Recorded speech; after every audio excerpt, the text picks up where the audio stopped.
দুর্গমগিরি কান্তার মরু দুত্তর পারাবার রঙ্গিত হবে রাত্রে নিশীতে যাত্রীরা হুঁশিয়ার। আমি নাড়ুয়া ইউনিয়ন আওয়ামী লীগ সভাপতি। আমি আমার বঙ্গবন্ধু শেখ মুজিবুর রহমানের কীর্তি চিহ্ন এই না বাংলাদেশে থাকবে না এবং তাকে যেই অপদস্থ করেছে, আমি মুক্তিযোদ্ধা হিসাবে, আমি আওয়ামী লীগের সভাপতি হিসাবে আমার নাড়ুবার এলাকার জনগণ আমি ডাক দিয়েছি যে এর প্রতিকার করতে হবে, প্রতিকার করতে জননেত্রী শেখ হাসিনা বাংলাদেশের উন্নয়ন করেছে এবং মধ্য আয়ের দেশ বানাইছে। এইগুলি করার পরও তাকে যখন এই বাংলার মাটি থেকে তাকে পলাইয়া যেতে হয়, আমরা সেই প্রতিকার করে আমরা তাকে এই বাংলার বুকে আবার ফের আনবো এবং আমরা সেই আশা ব্যক্ত করার জন্য আমি এখানে সমাবেশ করতেছি এবং সমাবেশ করে আমার নয় নাড়ুয়া ঘুরে বেড়াবো এই আশা ব্যক্ত করে আমরা এই গণসমাবেশ করেছি।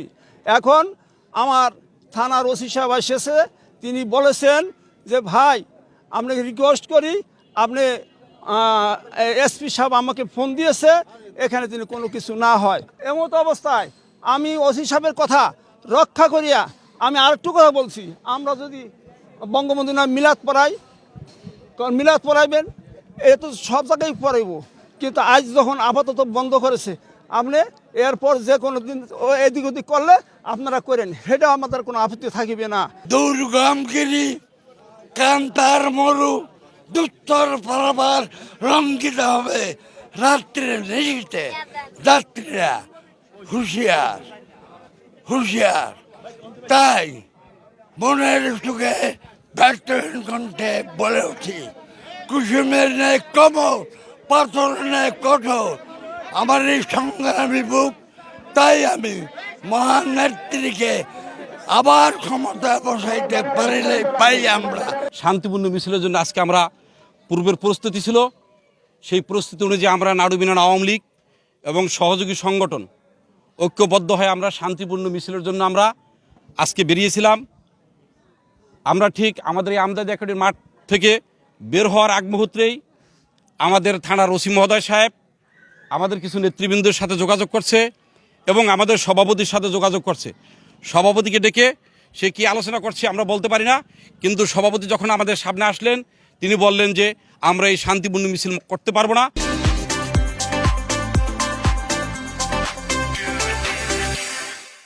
আমাদের জননেত্রী শেখ হাসিনার ছবির উপর অপমানিত করা হয়েছে।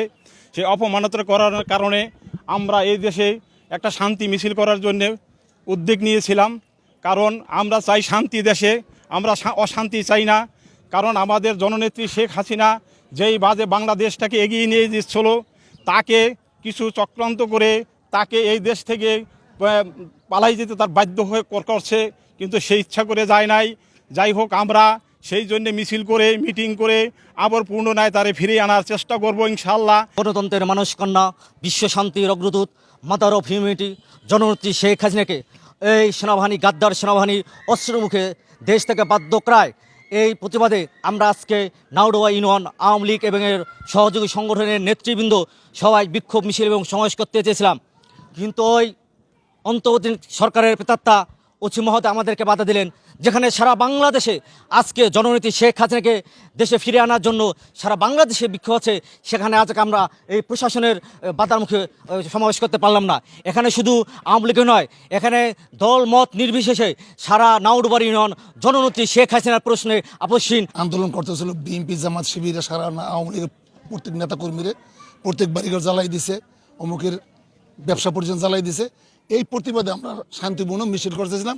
তাছাড়া বঙ্গবন্ধু শেখ মুজিবুর রহমানের সুযোগ্য কন্যা শেখ হাসিনা তার দুর্দর্শ নেতৃত্বে আমাদের দক্ষিণবঙ্গে যে জমি ছিল 5,00,000 বিঘা, আজকে সেই জমির দাম হয়েছে 6 লক্ষ টাকা শতাংশ, যা 3 কোটি টাকা বিঘা। আমাদের যা দিয়ে গেছে তা স্বাধীন বাংলার পর থেকে আমরা এরকম আর পাই নাই। শরীয়তপুর আইডে গেছি, আর আজকে আমরা নাওডুবা থেকে সারা বাংলাদেশে এমন কোন প্রান্ত নেই যেখানে আমাদের সুফল তার না বইছে। এই সুফলের যে কষ্টটা আমাদের এই যেই ঘাতক রাইসা যা করলো বিএনপি জামাত ভাঙ্গাচোরা, এই জন্য আমরা হলো শান্তিপূর্ণ মিছিল করছি। আমরা এই দেশের মানুষ, আওয়ামী লীগ পরিবারের যারা এই দেশে শরীয়তপুরের মাদারীপুর ফরিদপুরের আওয়ামী লীগ পরিবারের সন্তান, আমরা বঙ্গবন্ধুর আদর্শ সৈনিক।